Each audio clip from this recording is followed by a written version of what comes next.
T.O.C. We are back for another fantastic podcast.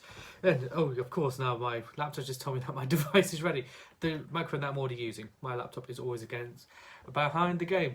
How are we all doing? So, I haven't podcasted in a while, but I thought I'd just do one because fuck it. just because there's been a few things that have been going on lately. A few little crazy little world beaters. I thought let's kickstart with I'm going to briefly touch upon this. Khabib Nurmagomedov, he won against Justin Gaethje. Now this was going to be the fight that these are for the UFC MMA fans. I'm not usually an MMA guy. I'm more boxing, but I had to watch this one. I say I watched it. I didn't watch it live. I was out getting pissed that night, but I watched it afterwards. And Khabib, the first round, Gaethje was like doing good, like keeping it on his feet. But then afterwards, Khabib just showed why he is the best in the world right now, and probably the best. I don't know why I'm just deciding to type stuff up. Probably the best lightweight of all time that could be argued. I don't know why. I'm just typing some stuff up. Just looking some stuff up here. I mean, he said that he's going to be retiring now. I personally don't want that to happen. I don't want him to retire because it's just, he's got so much more to do. And also, I know a lot of people hate it that there's an undefeated guy in MMA. In boxing, to be undefeated is like kind of a thing now. Like if you suddenly lose a fight, people say like, "Oh my God, his career's over." Like they were saying that when Anthony Joshua lost. That AJ lost, so that means he must be fucked. No, it doesn't quite work like that. He lost against Andy Ruiz because Andy Ruiz was just better than him. That's it. Simple as that. In MMA, it's kind of like if you lose, you lose. It's not a big deal. You can always come back. The only fighter I've ever seen who actually lost, and if anything hindered their career, was Ronda Rousey when she lost to Holly Holm, and then it all just went to shit after that, didn't it? Really, for her. She came back and Amanda Nunes beat the fuck out of her. One of my favourite MMA fighters out there, Amanda Nunes. Tish! Alright, Ronda Rousey. But, anyway, I digress. Khabib Nurmagomedov, he retains his title. He is, pound for pound, the best in the world. There's no argument on it now. The only person who could possibly face him is maybe Tony Ferguson, but Tony Ferguson can't get my words out. Tony Ferguson got battered by Gaethje, so I don't really see. I can see why say Khabib wants to retire. I mean, I know he had the passing of his dad, which is very unfortunate. He was a big influence on him, but also there's no one else really for him to fight. There's no one for him to face unless he changes weight divisions, but he doesn't have to do that. Maybe move up to welterweight, possibly, see where he goes from there. But he doesn't have to do any of that. So I don't see that happening. Yeah, doesn't need to do it. Now, the next bit I want to discuss. Yeah, big shout out to Khabib. Well done, Khabib Nurmagomedov. Bossed it basically. You absolutely bossed it, mate. And I look forward to many, many more years of you. I say that in a really bad way. You can kick the shit out of me anytime. But, okay, the next bit. And this is the bit that I want to focus on the most on today's podcast. I watched, my last video was me reacting to the trailer of Borat 2. Written and produced by and acted out by the fantastic Sacha Baron Cohen. And I then had the privilege of watching this film. Because I have Amazon Prime, so of course I got a chance to watch it. Even watched it again with my parents. And oh my God, this film. Okay, let's just break it down. It's, okay, spoiler alert, because I don't give a fuck. You're going to hear spoilers here. Basically, how Borat 2 is, he's seen as like a bit of a dick in Kazakhstan, which some people don't even realise is an actual country. Some people watching and listening to this will probably think Kazakhstan's not real. Yes, it is. It is absolutely real. Let me lift my microphone back up again. Just realised I was doing something a bit silly there. But yeah, it's an actual country, Kazakhstan. And how the film starts is Borat is seen as like a bit of a dick. They don't like him. They hate him now. and they basically want him dead. Essentially, they want him dead. But then they send him on another mission where I think it's called Johnny the Monkey. He's meant to take a chimpanzee with him to America to basically keep Kazakhstan going. I think he has to give him to Mike Pence or something.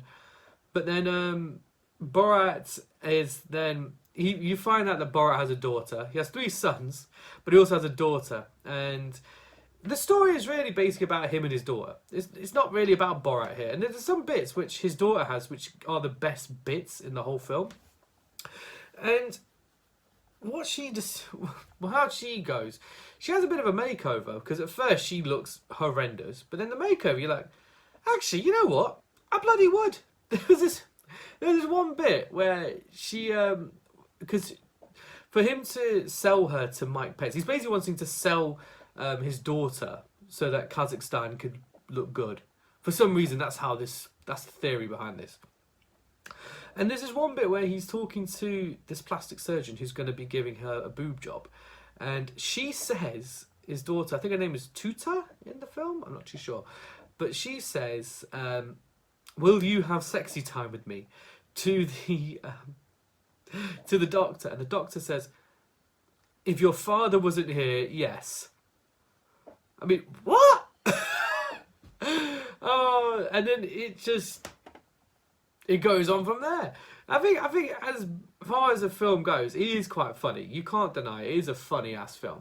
Is it as good as the first Borat film? No, it's not, because you already know it. You know what's going to happen, and people know who Borat is. I mean, people who watched Ali G back in the day knew who Borat was, because he used to feature on the Ali G show. He even had a small cameo in the film Ali G in the House. So it's just. So we all know. So those of you who knew the show knew who Borat was. But now with this movie, and he does actually address it. When he's walking down the street, people recognise who he is, and he makes it clear, like, yeah, people will know who I am. They know my face. I have to wear disguises, and that's the thing. Well, there's certain bits in this film where it becomes less about Borat, becomes more about his daughter. But it also reminds me not of like Borat.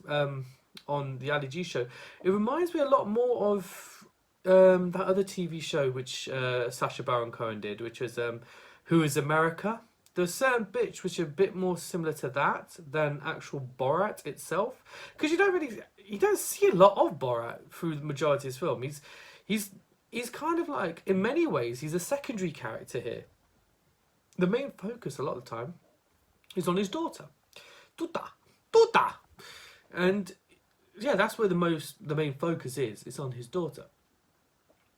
But okay, let's just fucking get to it now. Let's get to the big bit, which happens in the film, is Rudy Giuliani.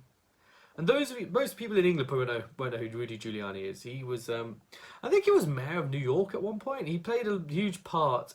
Correct me if I'm wrong there. I know I'll get some hate people. If I got that wrong, people will be like, fuck off. But he did a lot during 9/11. He was a very helpful person.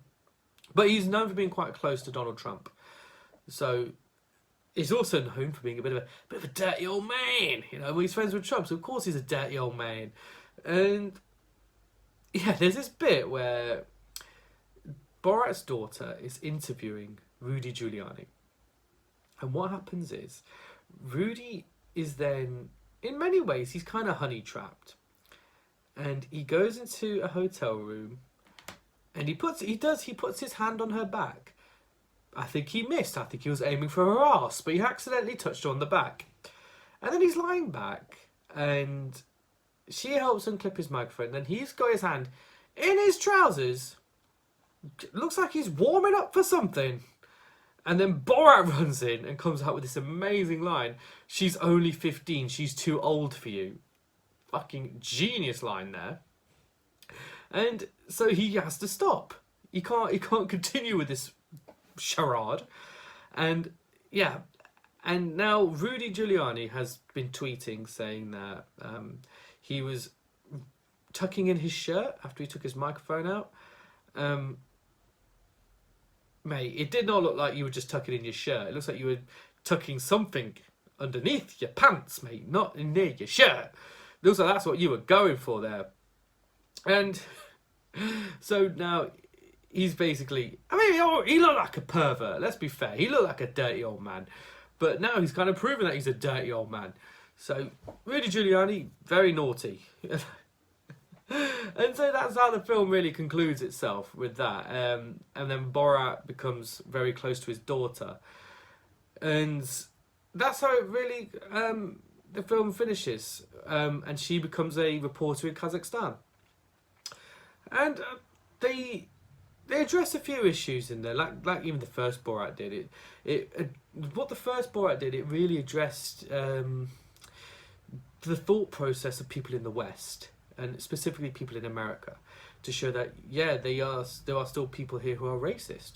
There are still people who are sexist, and of course Borat 2, once again, it does the same thing. And what Borat 2 does, weirdly, it falls into the timescale of the current pandemic we're going through. And this is brilliant bit because he hangs out with these two, basically Trump supporters. You know, they're old dudes. Well, they're not old dudes, but they're probably in like their 40s or their 50s, and they're rednecks. They're right wing Republican Trump supporters. And there's a bit where Borat says, this is actually in the trailer, which is more dangerous, the virus or the Democrats? And they said, the Democrats. So you can tell who he's hanging out with here. And weirdly enough, this is the type of people that the mindset of Borat appeals to. And he goes, there's another bit where he wants to kill himself. So instead of shooting himself, he said he goes to the nearest synagogue for the next mass shooting. What? And then he goes in and he's got a massive, he goes in like a Jewish stereotype. So he's got a massive nose, he's got a bag full of money, but he meets these two old Jewish women who just look like two old grandmas just chilling out. And they just say, what the fuck are you doing? And they give him soup. And then before you know it, he's down with the Jews. But that's because... And then it gets really fucked up because his daughter says she gets her news from Facebook. And on Facebook they said the Holocaust didn't happen. But then when he meets the Jewish grandmas, they say, yes, it did happen. And this gives him faith back in his country again, in his nation, his national... It gets quite messed up like that. But that's Borat. Borat is just like that.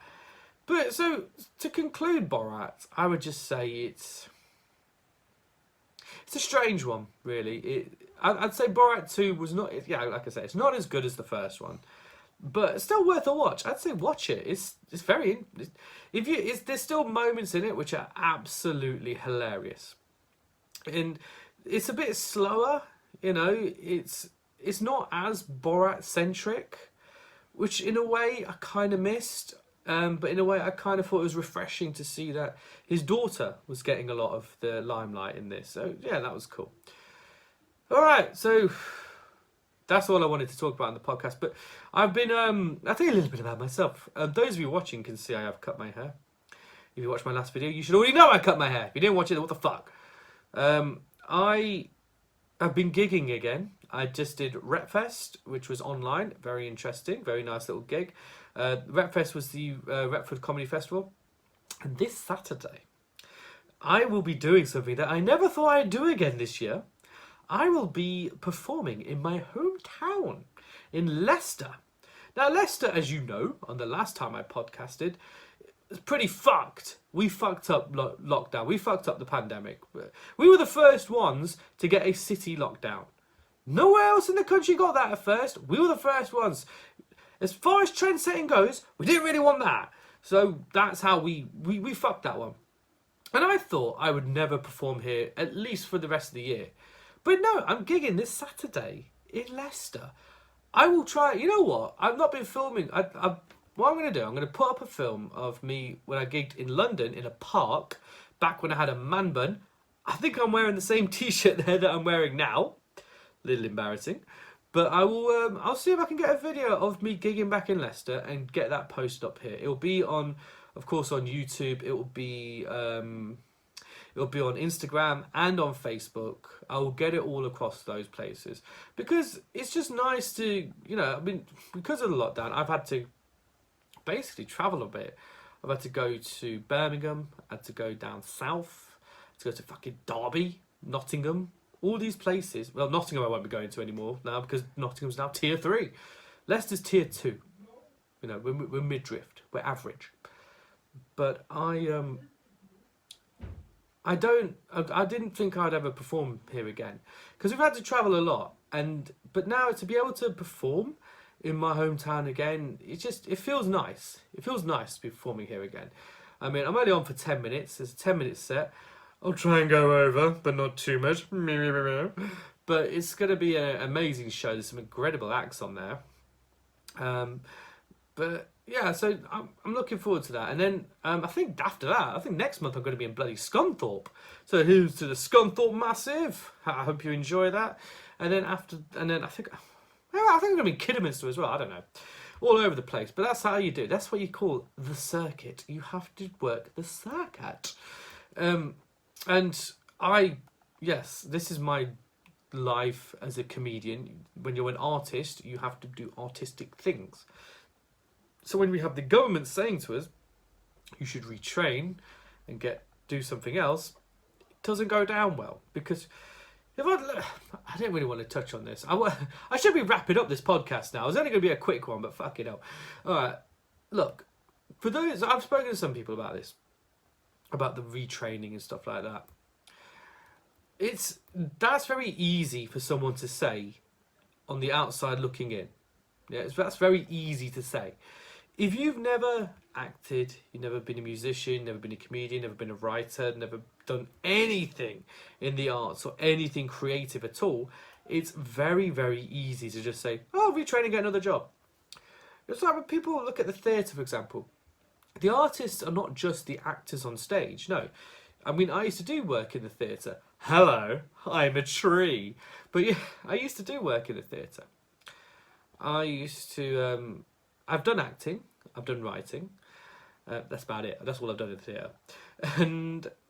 But the theatre isn't just the actors. You've got the writers, you've got the directors, you've got the producers, you've got the light technicians, you've got the stage masters, you've got the musicians on the side, you've got the people who work in even the ushers there, you've got the people who work in the bloody confectionery, you've got all these places which are part of it. Even got the casting agents, you know, you've got the choreographers, got in just a musical alone, and then you've got the dancers that come in there, you know. So there's so many elements, and even other aspects of the arts industry who contribute to those actors, the acting coaches, the acting agents. You know, you've got these different types of people, you know, who all contribute to it, and that goes the same for film. And then comedy is people who book you for gigs. Same with musicians, bookers, they work in the arts. And so to just say to these people, that some people who've been artists and worked in this industry for, let's say, 10, 15, 20 years, you're going to say to them, get another job? Piss off? You know, why don't you fuck off, mate? You're going to say to them, get another job. Why don't you, you know, if the government's saying to you, just piss off and get another job, why don't you retrain and become a better government? You know, how about you help people out instead of doing stuff like that? But that's what I mean. I don't want to get into political stuff. I don't talk about politics when I'm on stage. But it's just annoying when things like that happen, because we want help. It's an industry that needs help, and it contributes a lot to this economy. So don't fuck it over. Help us out. Help artists out. You know, and let's see how that goes. I know I got a little bit serious here. I never get serious on the podcast, but. Yeah, unfortunately, that's just how it is. So I was planning to do just 10, 12 minutes of this. I'm now coming up to, I've done 19, nearly going to do 20 minutes of this. But yeah, so I might as well try and stretch it out to stretch out another minute. It's big round 20, a nice big round 20. But I don't know. Hopefully it gets better. Like I said, I'm going to be back in Leicester this Saturday performing. I will probably be back in London at some point, up north. I'm going to be coming up north. I'm coming up north. I've been neglecting the north quite a bit. I need to go back up there. Well, if I'm allowed. We'll see, because, you know, all these restrictions and everything. And then hopefully next year we'll get something good from that. All right. That's it. I'm done. I've had enough. So this has been Tarancelli. This has been T.O.C. Got some nice, lovely comedy coming more. Yeah, okay, this has been wonderful. I will look forward to the next one. You guys take care. Peace out and stay safe. Stay bloody lovely. I love you all. Make sure you like and subscribe to this and follow us on all different outlets. Peace out. Bye bye. Why am I doing that? Just bye bye. Bye.